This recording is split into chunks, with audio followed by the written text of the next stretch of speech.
Hi, this video is from interview.com. Interview.com is a Java portal. In this video, I'm going to talk about what is reflection in Java. One of the basic interview question. Reflection is a very useful approach to deal with Java class at runtime. It can be used to load Java class, call its methods, or analyze the classes at the runtime. So you don't even need to know the. You don't have to load the class statically. During the compile time you don't need to know the class at all. During the runtime you can load the class. Reflection is a Java language ability to inspect and dynamically call classes, methods, attributes at runtime. Please remember, reflection means at runtime I can check the classes. I have written a very simple code, and this is my test class. This is the class I'm going to create instance without using new.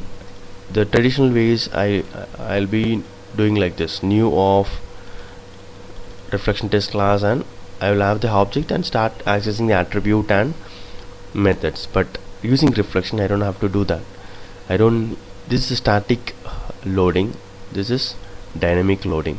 So at the when I run this program, when I encounter this line number 31, so JVM will try to load this class from the class path, and it will try to create the instance. And once you get the instance, I will call the method name like this. So it says get declared method, and we are invoking it, and get declare method, and we are invoking it. Okay, and I can also pass a string if it accepts a string. Can you see this? So I'm going to call these two methods using reflection.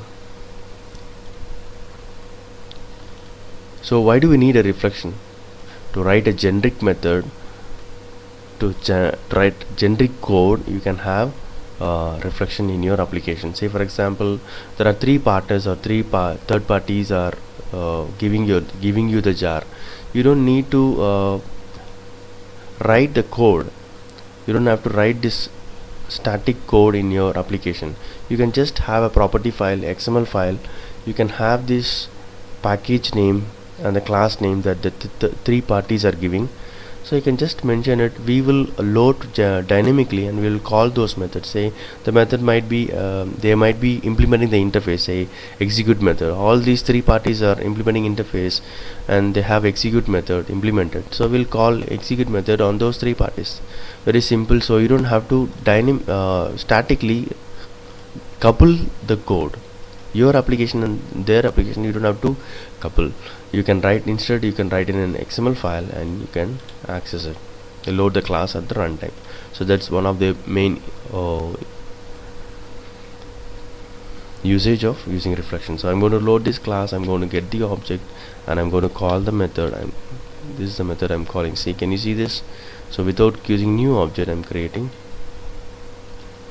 So two methods are being called. Okay, so this is the purpose of reflection. Hope this video is useful. Thank you and all the best.